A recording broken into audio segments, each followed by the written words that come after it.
नमस्कार जोहार, मैं राजू और आप देख रहे हैं 24 झारखंड न्यूज। चलिए जानते हैं झारखंड की सुबह से लेकर शाम तक की तमाम बड़ी खबरों को। ईडी ऑफिस नहीं पहुंचे सीएम हेमंत सोरेन, पूछताछ के लिए आज होना था हाजिर। झारखंड में जमीन घोटाले से जुड़े मनी लॉन्ड्रिंग केस में जांच कर रही प्रवर्तन निदेशालय ने सीएम हेमंत सोरेन को दूसरी बार पूछताछ के लिए ईडी दफ्तर बुलाया था। ईडी ने दूसरी बार समन भेजकर हेमंत सोरेन को रांची स्थित प्रवर्तन निदेशालय के दफ्तर में बुलाया था। सीएम हेमंत सोरेन को सुबह 11 बजे ईडी दफ्तर पहुंचना था। ईडी दफ्तर में प्रवर्तन निदेशालय के अधिकारी सीएम हेमंत सोरेन का इंतजार करते रहे, लेकिन वह नहीं पहुंचे। ईडी दफ्तर की जगह सीएम सचिवालय पहुंच गए। उनकी जगह सीएमओ की तरफ से ईडी को पत्र भेजा गया। इससे पहले सेना के जमीन घोटाले से जुड़े मनी लॉन्ड्रिंग केस में ईडी ने झारखंड के मुख्यमंत्री हेमंत सोरेन को समन जारी कर 14 अगस्त को पूछताछ के लिए रांची स्थित ईडी दफ्तर में बुलाया था। हालांकि सीएम हेमंत पूछताछ के लिए ईडी दफ्तर नहीं पहुंचे थे। उन्होंने अपनी व्यस्तता का हवाला देते हुए प्रवर्तन निदेशालय से 1 सप्ताह का समय मांगा था, जिसके बाद ईडी ने उन्हें 1 सप्ताह का समय देते हुए दूसरी बार समन जारी किया था और 24 अगस्त को पूछताछ के लिए ईडी दफ्तर में हाजिर होने को कहा था, लेकिन सीएम के बजाय उनकी चिट्ठी ईडी दफ्तर पहुंची। दरअसल झारखंड में हुए जमीन घोटाले के मामले में ईडी अब तक कई लोगों को गिरफ्तार कर चुकी है। रांची में पूर्व डीसी छवि रंजन, कोलकाता के कारोबारी अमित अग्रवाल, न्यूक्लियस मॉल के मालिक और कारोबारी विष्णु अग्रवाल और बड़गई अंचल सीओ भानु प्रसाद समेत कुल 13 लोगों को अब तक इस मामले में गिरफ्तार किया जा चुका है। डुमरी उपचुनाव के दिन क्षेत्र में सार्वजनिक अवकाश, मतदान को लेकर लोगों को बड़ी राहत। डुमरी में उपचुनाव 5 सितंबर को होना है। डुमरी विधानसभा क्षेत्र में 5 सितंबर को चुनाव के मद्देनजर सार्वजनिक अवकाश का ऐलान किया गया है। चुनाव के दिन सभी कार्यालय और विभाग बंद रहेंगे। यह छुट्टी खास मतदान के लिए है ताकि लोग अपने मत का प्रयोग कर सके। कार्मिक विभाग ने इसे लेकर आदेश जारी कर दिया है। उपचुनाव को लेकर चुनाव आयोग और प्रशासन की तैयारियां लगभग पूरी हो गई है। उपचुनाव के दौरान सुरक्षा का पुख्ता इंतजाम होंगे। कुल 1440 जवानों की पोस्टिंग की गई है। झारखंड पुलिस मुख्यालय की ओर से निर्देश जारी कर दिया गया है। इस उपचुनाव को शांतिपूर्ण कराने के लिए जेप आईआरबी और एसआईआरबी के जवानों को लगाया गया है। बंगाल में साइक्लोन के असर से झारखंड के इन जिलों में होगी भारी बारिश। पश्चिम बंगाल में एक साइक्लोन बना है, जिसका असर झारखंड में भी देखने को मिलेगा। झारखंड के पूर्वी तथा उससे सटे मध्य भागों में कहीं कहीं भारी वर्षा की संभावना व्यक्त की गई है। भारत मौसम विज्ञान विभाग ने यह जानकारी दी है। रांची के बिरसा मुंडा एयरपोर्ट के निकट हिनू रोड स्थित मौसम विज्ञान केंद्र ने कहा कि झारखंड में कहीं कहीं वर्षा के साथ वज्रपात होने की आशंका है, अतः लोगों को सावधान और सचेत रहने की जरूरत है। साइक्लोन के असर से झारखंड में कई जगहों पर भारी बारिश होने के आसार है। 25 अगस्त को जिन जिलों में वर्षा का येलो अलर्ट रांची स्थित मौसम केंद्र की ओर से जारी किया गया है, उसमें पश्चिमी सिंहभूम, पूर्वी सिंहभूम, सरायकेला खरसावां, खूंटी, रांची, रामगढ़, बोकारो, धनबाद, गिरिडीह, जामताड़ा, देवघर, दुमका, पाकुड़, गोड्डा और साहिबगंज शामिल है। मौसम केंद्र ने कहा कि 24 से 27 अगस्त तक झारखंड के सभी जिलों में बारिश होगी, ऐसा अनुमान है। आगे बढ़ने से पहले अगर अभी तक आपने इस चैनल को सब्सक्राइब नहीं किया तो प्लीज सब्सक्राइब कर ले, जिससे आपको झारखंड की हर छोटी से बड़ी खबर की अपडेट आप तक पहुंचता रहे।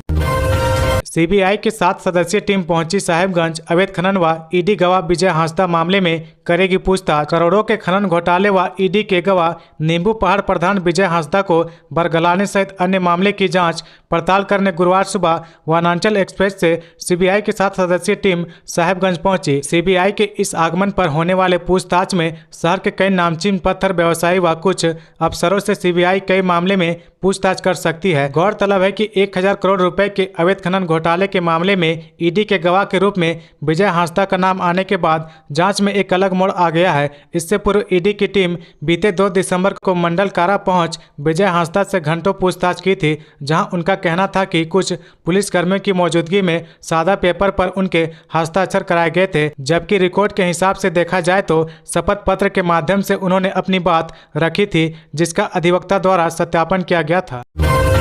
आजसू सुप्रीमो सुदेश महतो पहुंचे गिरिडीह। डुमरी में जनसभा को किया संबोधित। डुमरी में हो रहे विधानसभा उपचुनाव को लेकर प्रचार प्रसार का दौर लगातार चल रहा। एक तरफ एनडीए के प्रत्याशी के समर्थन में वोट मांगने के लिए भाजपा और आजसू के नेताओं के द्वारा जनसभा किया जा रहा, तो दूसरी ओर इंडिया प्रत्याशी बेबी देवी के समर्थन में भी प्रचार प्रसार का दौर जारी है। इसी कड़ी में आज डुमरी प्रखंड के खुदीसार पंचायत में एनडीए प्रत्याशी यशोदा देवी के समर्थन में एक जनसभा का आयोजन किया गया। पहुंचा। इस जनसभा में मुख्य रूप से आजसू के केंद्रीय अध्यक्ष सुदेश महतो शामिल हुए। इस दौरान आजसू और भाजपा के कार्यकर्ताओं ने सुदेश महतो का भव्य स्वागत किया। इस जनसभा में सैकड़ों की संख्या में लोगों का भी जुटान हुआ। झारखंड में नहीं थम रहा भ्रष्टाचार का सिलसिला, अब नपेंगे प्रशासनिक सेवा के 3 अधिकारी। राज्य सरकार ने झारखंड प्रशासनिक सेवा के 3 अधिकारियों के खिलाफ कार्रवाई करने का निर्णय लिया है। इसमें प्रमुख तौर पर रांची जिले के तत्कालीन अंचल अधिकारी अनिल कुमार का नाम है। अनिल कुमार पर आरोप लगा था कि उन्होंने जमीन माफिया से मिली भगत कर जुमार नदी को भरकर बेचने में भूमिका निभाई। मामले में कार्रवाई करते हुए अनिल कुमार को आज संचयात्मक प्रभाव से एक वेतन वृद्धि पर रोक का दंड अधिरोपित किया गया है। कांके अंचल स्थित नेशनल लॉ यूनिवर्सिटी के पीछे जुमार नदी को भरकर बेचने की तैयारी में जमीन माफिया से मिली भगत एवं सरकारी जमीन घोटाले में संलिप्तता का आरोप इन पर लगा था। इसके अलावा दुमका के जामा के तत्कालीन बीडीओ विवेक कुमार सुमन के विरुद्ध विभागीय कार्रवाई संचालित करने का निर्णय लिया गया है। सावन का आखिरी सोमवारी बेहद खास, 2.5 लाख से अधिक कांवरिया जलार्पण करने पहुंचेंगे बाबा धाम। बेहतर समन्वय, अच्छी सेवा और सबके प्रयास से श्रावणी मेले की 7वीं सोमवारी के दिन श्रद्धालुओं की अप्रत्याशित को सुलभ और सुरक्षित जलार्पण कराया गया। अब अंतिम सोमवारी पर भी इसी तरह सजग रहना है, क्योंकि अनुमान है कि अंतिम सोमवारी पर भी 2.5 लाख से अधिक कांवरिया बाबा धाम पहुंचेंगे। उक्त बातें बुधवार को श्रावणी मेले के साप्ताहिक प्रेस कॉन्फ्रेंस में डीसी विशाल सागर ने कही। उन्होंने कहा कि आने वाले एक सप्ताह भी आपसी समन्वय के साथ कांवरियों की सेवा में जुटे रहें। डीसी ने कहा कि श्रावणी मेले में अब तक 44,35,000 श्रद्धालुओं ने जलार्पण किया है और बाबा मंदिर के आय 5 करोड़ 45 लाख पार हो गई है। 3 करोड़ 43 लाख शीघ्र दर्शनम से प्राप्त हुई है। मेले में अब तक कुल 1,14,431 श्रद्धालुओं ने शीघ्र दर्शनम के जरिए बाबा तक पहुंचे हैं। स्कूल में अनुपस्थित रहने पर शिक्षकों ने की पिटाई, छात्रा ने खुद की जान लेने की कोशिश। स्कूल नहीं आने पर मंगलवार को कई छात्राओं की पिटाई प्रधानाध्यापिका, सचिव व शिक्षकों ने कर दी। इस घटना से आहत छात्रा साक्षी कुमारी ने कीटनाशक पीकर अपनी जान देने की कोशिश की। उसे रिंची अस्पताल में भर्ती कराया गया है। यह मामला रातू के गुड्डू स्थित गढ़ी कृषक उच्च विद्यालय का है। वहीं कक्षा 10वीं की छात्रा अस्मिता कुमारी व कक्षा 6 की छात्रा रिया की भी शिक्षक ने बेरहमी से पिटाई की है। उनके पैर, बाह में पिटाई के जख्म मिले हैं। इन बच्चियों का इलाज सीएचसी रातू में कराया गया है। घटना को लेकर बुधवार की शाम इन छात्राओं की मां सुमन देवी व कमला उराव ने थाना में प्राथमिकी दर्ज कराई है। बच्चियों के परिजनों का आरोप है कि मंगलवार को दोपहर 3 बजे स्कूल के सचिव अशोक महतो, प्रधानाध्यापिका सीमा कुमारी, शिक्षक निरंजन महतो, शिक्षिका श्वेता तिर्की ने पहले छात्राओं से अनुपस्थित होने का कारण पूछा, उसके बाद पिटाई कर दी। रोड एक्सीडेंट में घायलों को किया जाएगा एयरलिफ्ट, प्रमुख सड़कों के किनारे हेलीपैड बनाने का है प्लान। मुख्यमंत्री हेमंत सोरेन ने बुधवार को झारखंड मंत्रालय में पथ निर्माण विभाग की समीक्षा की। इस दौरान अधिकारियों को सड़कों के किनारे हेलीपैड निर्माण को लेकर कार्य योजना बनाने का निर्देश दिया है। इसके तहत सड़कों के उन लोकेशंस को चिन्हित किया जाएगा जो हेलीपैड निर्माण के लिए उपयुक्त होंगे। इससे दुर्घटनाओं को आपातकालीन परिस्थितियों में घायलों को तत्काल एयरलिफ्ट कराकर अस्पताल पहुंचाया जा सकेगा। मुख्यमंत्री ने समीक्षा के दौरान कहा कि बेहतर सड़कों के नेटवर्क से विकास को गति मिलती है। ऐसे में अच्छी सड़कों के निर्माण पर सरकार का विशेष जोर है। उन्होंने सड़कों की गुणवत्ता को लेकर कोई शिकायत मिलने पर संबंधित इंजीनियर और ठेकेदार के खिलाफ कड़ी कार्रवाई की चेतावनी दी है। मुख्यमंत्री ने उच्च स्तरीय बैठक में विभिन्न सड़क परियोजनाओं के प्रगति की समीक्षा की। मुख्यमंत्री हेमंत सोरेन ने अधिकारियों को सड़कों का निर्माण तय समय पर पूरा करने का निर्देश दिया। मुख्यमंत्री को पथ निर्माण विभाग के सचिव सुनील कुमार ने बताया कि राज्य में फॉरेस्ट क्लियरेंस से संबंधित 13 सड़क परियोजनाएं हैं। इनमें 5 में वन विभाग की ओर से एनओसी मिल चुका है, जबकि 8 सड़क परियोजनाएं फॉरेस्ट क्लियरेंस की वजह से अटकी हुई है। इस पर मुख्यमंत्री ने कहा कि वन विभाग और पथ निर्माण विभाग आपस में समन्वय बनाकर इसका निदान निकाले, ताकि सड़कों के निर्माण में आ रही अड़चनें दूर हो सके। झारखंड प्रशासनिक सेवा के 24 अफसरों को बिना काम के मिले 1.5 करोड़ रुपए, हर माह मिलता है 80,000 रुपए। राज्य प्रशासनिक सेवा के 6ठे बैच के 24 अधिकारी बिना काम के बैठे हैं। 6 माह से सभी अधिकारी प्रति माह वेतन ले रहे। इनको वेतन देने पर सरकार 1.5 करोड़ रुपए से अधिक खर्च कर चुकी है। इसकी सेवा राज्य सरकार ने भू राजस्व विभाग को दे दी है। राज्य में 100 से अधिक अंचल खाली है, लेकिन इनका पदस्थापन नहीं हुआ है। राजधानी रांची में 4 अंचल खाली है। यहाँ बीडीओ को सीओ का प्रभार दिया गया है। इनके वेतन पर राज्य सरकार प्रति माह करीब 20 लाख रुपए खर्च कर रही है। इन अधिकारियों का प्रोबेशन करीब 1.5 साल पहले ही खत्म हो चुका है। प्रोबेशन खत्म होने के बाद जिस जिले में काम कर रहे थे वहीं पदस्थापन कर दिया गया था। सभी अलग अलग पदों पर काम कर रहे थे। भू राजस्व विभाग को सेवा दिए जाने के बाद अधिकारियों ने विभाग में योगदान दिया है। पदस्थापन को लेकर अधिकारियों ने वरीय अधिकारियों के पास गुहार भी लगाई है। मनाही के बाद भी नदियों से हो रहा बालू का उठाव, एनजीटी ने लगाई है 15 अक्टूबर तक रोक। नेशनल ग्रीन ट्रिब्यूनल एनजीटी की मनाही के बाद भी जिले में नदियों से बालू का उठाव व तस्करी बदस्तूर जारी है। हर रोज बड़े पैमाने पर अवैध रूप से बालू का उठाव किया जा रहा, जिससे सरकार को लाखों रुपए के राजस्व का नुकसान हो रहा। धड़ल्ले से बालू का उठाव होने से नदियों का अस्तित्व खतरे में है। एनजीटी ने 10 जून से 15 अक्टूबर तक नदियों से बालू उठाव पर रोक लगाई है। इसके बाद भी बालू उठाव व तस्करी थमने का नाम नहीं ले रही। बालू उठाव पर पूर्ण रूप से रोक लगाने के लिए समय समय पर बैठक भी हो रही है, लेकिन कोई कार्रवाई नहीं होने से बालू माफियाओं पर कोई असर नहीं दिख रहा है। प्रतिदिन बालू का उठाव कर ट्रैक्टर से दूसरी जगह भेजा जा रहा। जिले में संचालित कई प्रोजेक्टों में भी बालू को पहुंचाया जा रहा। सरकारी व गैर सरकारी भवनों के निर्माण के अलावा पीसीसी सड़क में भी अवैध रूप से उठाए गए बालू का प्रयोग किया जा रहा है। रेलवे ठेकेदार द्वारा पुलिया निर्माण में भी अवैध बालू का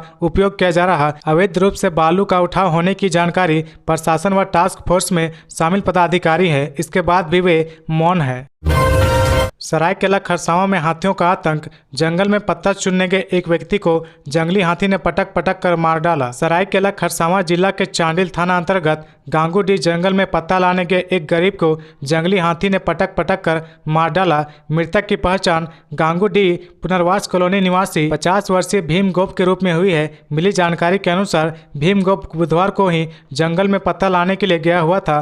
देर शाम तक जंगल से घर नहीं लौटने पर उनके परिजनों ने काफी खोजबीन की। गुरुवार की सुबह ग्रामीणों ने भीम गोप को गांगूडीह जंगल में मृत अवस्था में पड़ा हुआ देखा, जिसके बाद ग्रामीण इसकी सूचना वन विभाग व चांडिल पुलिस को दी। हजारीबाग के 12,204 छात्रों का बैंक खाता नहीं, योजना के लाभ से वंचित। जिले के 1,485 सरकारी स्कूलों के कक्षा 1 से 12वीं में अध्ययनरत 12,204 अभ्यर्थियों के पास बैंक खाता नहीं है। अपना बैंक खाता नहीं रहने से कई विद्यार्थी सरकारी योजना के लाभ से वंचित हो रहे हैं। वहीं कई विद्यार्थी को जुगाड़ माध्यम से योजना का लाभ लेने में परेशानी हो रही है। झारखंड शिक्षा परियोजना कार्यालय से पोशाक कल्याण विभाग से साइकिल एवं राज्य सरकार की ओर से छात्रवृत्ति जैसे अन्य सुविधा विद्यार्थियों को समय समय पर मिलती है। शिक्षा विभाग में 18 अगस्त 2023 तक दर्ज आंकड़े के अनुसार जिले में सबसे अधिक विष्णुगढ़ प्रखंड में 1,944 और सबसे कम चलकुसा प्रखंड में 52 विद्यार्थियों का बैंक खाता नहीं है। शराब घोटाला मामले में झारखंड के 7 जिलों समेत 32 ठिकानों पर छापेमारी, भारी मात्रा में कैश व जेवरात बरामद। प्रवर्तन निदेशालय ईडी ने झारखंड में हुए शराब घोटाला मामले में बुधवार को झारखंड के 7 जिला व पश्चिम बंगाल के 2 जिलों समेत कुल 32 ठिकानों पर छापा मारा। छापामारी के दायरे में राज्य के वित्त मंत्री रामेश्वर उरांव के पुत्र रोहित उरांव, शराब कारोबारी योगेंद्र तिवारी व उससे जुड़े लोगों के अलावा सेल कंपनी चलाने वाले बिल्डर, जमीन कारोबारी और टिम्बर व्यवसाय से जुड़े लोग भी शामिल है। गिरिडीह में भाजपा के पूर्व विधायक निर्भय शाहबादी और उसके पुत्र के ठिकानों पर भी ईडी ने छापा मारा है। बड़े वाहन कारोबारी विनय सिंह के ठिकानों पर भी ईडी ने दबिश दी है। इस बीच खबर है कि वित्त मंत्री की फाइलों वाली अलमारी व ब्रीफ केस से करीब 30 लाख रुपए नकद मिले हैं। बरामद रुपए के स्रोत के बारे में पूछताछ के लिए ईडी वित्त मंत्री रामेश्वर उरांव को समन जारी करेगा। वहीं अन्य स्थानों पर हुई छापेमारी में ईडी की टीम को निवेश से संबंधित दस्तावेज मिले हैं। ईडी ने यह कार्रवाई अप्रैल 2021 में शराब घोटाले के संबंध में दर्ज ECIR मामले में की है। ईडी ने पुलिस अधिकारियों द्वारा नकली होलोग्राम लेबल लगाकर शराब का व्यापार करने के आरोप में दर्ज कराई गई प्राथमिकी के आधार पर ECIR दर्ज की थी। पलामू में नक्सलियों का उत्पात, रोड कंस्ट्रक्शन कंपनी की कई गाड़ियां फूंकी। पलामू जिले के हुसैनाबाद स्थित हरदिया घाटी में नक्सलियों ने बुधवार देर शाम जमकर उत्पात मचाया। करीब 15 से 20 की संख्या में पहुंचे नक्सलियों ने महूडंड से छतरपुर थाना के काला पहाड़ करबार रोड निर्माण करा रही संवेदक कंपनी का 3 हाईवा, 1 ट्रैक्टर, 1 रोलर, 1 वाहन और 1 बाइक को जला दिया। इसके अलावा कई अन्य सामानों को क्षतिग्रस्त कर दिया। इस दौरान नक्सलियों ने कंपनी के मुंशी शाह गोठा गाँव निवासी विजय यादव के साथ मारपीट भी की। महूदंड के ओपी प्रभारी ने घटना की पुष्टि की है, परंतु देर शाम होने के कारण घटनास्थल पर नहीं जाने की बात कही। इस संबंध में हुसैनाबाद के एसडीपीओ ने बताया कि सूचना का सत्यापन कराया जा रहा है। निर्माण कार्य करा रहे संवेदक अजीत सिंह गढ़वा जिले के मंझीआव थाने के मोरबे गांव के निवासी है। 10 करोड़ रुपए की लागत से काला पहाड़ से महूदंड तक PMGSY की योजना के तहत सड़क का निर्माण करा रहे हैं। घटना के बाद क्षेत्र में दहशत है। कंपनी के कर्मचारी भी दहशत में हैं। टाटा मोटर्स प्लांट हादसे में कंपनी का एक्शन, 2 मैनेजर समेत 8 अधिकारियों को हटाया। टाटा मोटर्स जमशेदपुर प्लांट के फाइनल रेक्टिफिकेशन में 8 जुलाई को चेचिस की चपेट में आने से हुई मौत के मामले में प्रबंधन ने GM से लेकर सुपरवाइजर स्तर तक के 1 दर्जन अधिकारियों को निलंबित कर दिया है। सुरक्षा नियमों में लापरवाही बरतने में L3 स्तर के अधिकारियों को 7 दिन, L4 को 15 दिन और L5 स्तर के अधिकारियों को 1 माह के लिए निलंबित कर दिया गया है। अधिकारियों में क्वालिटी के हेड प्रमोद भूरे, ERC हेड विष्णु दीक्षित, गौतम ठाकुर, अनिल सिंह, संदीप कुमार और सिक्योरिटी के RK सिंह सहित अन्य शामिल है। टाटा मोटर्स के जमशेदपुर प्लांट में 8 जुलाई को हुए घटना से 2 मजदूर घायल हुए थे। इनमें से इलाज के दौरान अरुण कुमार सिंह की मृत्यु हो गई थी। प्रिंस खान गैंग का काला कारोबार, दुबई में दिरहम देकर रुपए लेने वाले 62 के बैंक खाते फ्रीज। वासेपुर के कुख्यात प्रिंस खान गिरोह को दुबई की करेंसी दिरहम देकर भारत में अपने परिजनों के खाते में रुपए ट्रांसफर करने वालों को बड़ा झटका लगा है। बैंक मोड़ पुलिस ने ऐसे 62 बैंक खाते को चिन्हित कर इसे फ्रीज करा दिया है। जिन बैंक खातों से रुपए के लेन देन बंद हुए हैं, ज्यादातर वे खाते उत्तर प्रदेश, बिहार और महाराष्ट्र के लोगों के हैं। अकाउंट फ्रीज करने के साथ बैंक मोड़ पुलिस ने सभी खाता धारकों को 41A का नोटिस भेजकर पूछा कि आखिर उनके खाते में ये रुपए क्यों और कैसे आए हैं। दिल्ली झारखंड की ट्रेनों में एक्टिव चोर गिरोह। धनबाद में RPF ने 5 शातिर बदमाशों को दबोचा। ट्रेनों में यात्रियों का सामान चुराने वाले अंतर्राज्यीय गिरोह के 5 सदस्यों को धनबाद RPF और रेल पुलिस की टीम ने संयुक्त रूप से गिरफ्तार किया है। गिरफ्तार 5 शातिर दिल्ली सुल्तानपुरी के अलग अलग इलाकों के हैं। उन्हें पोस्ट ऑफिस के पास स्थित बिस्तीपाड़ा के होटल जेल से दबोचा गया है। उच्चकों की गिरफ्तारी की जानकारी देते हुए RPF इंस्पेक्टर पंकज कुमार ने बताया कि RPF की CBI को सूचना मिली थी कि मादर कोलकाता एक्सप्रेस के कतरास स्टेशन पर धीरे होने के दौरान 5 लोग ट्रेन पर चढ़े। इस सूचना के आधार पर धनबाद स्टेशन के प्लेटफॉर्म नंबर 6 पर RPF इंस्पेक्टर पंकज कुमार की अगुवाई में टीम ने ट्रेन की घेराबंदी की। ट्रेन पर सघन जांच चलाई गई, लेकिन कोई संदिग्ध नहीं मिला। पता चला कि रास्ते में ही बदमाश ट्रेन से उतर गए। ट्रेन से उतरने के पहले गिरोह के सदस्यों ने कई लोगों के सामानों की चोरी कर ली। दोपहर करीब 2 बजे सूचना मिली कि ट्रेन से उतरकर भागे बदमाश बिस्तीपाड़ा के होटल जेल में ठहरे हुए थे। इसके बाद रेल पुलिस ने सब इंस्पेक्टर सुधीर कुमार सिंह व टीम के साथ इंस्पेक्टर जेल होटल पहुंचे। तो ये थी आज की झारखंड की टॉप बड़ी खबरें। इसी तरह झारखंड की हर छोटी सी बड़ी खबर देखने के लिए आप हमारे चैनल 24 झारखंड न्यूज को सब्सक्राइब करके बेल आइकन प्रेस कर ले, जिससे आपको झारखंड की हर छोटी सी बड़ी खबर की अपडेट आप तक पहुंचता रहे। तो आज के लिए बस इतना ही। हमें दीजिए इजाजत, फिर मिलते हैं नेक्स्ट न्यूज में।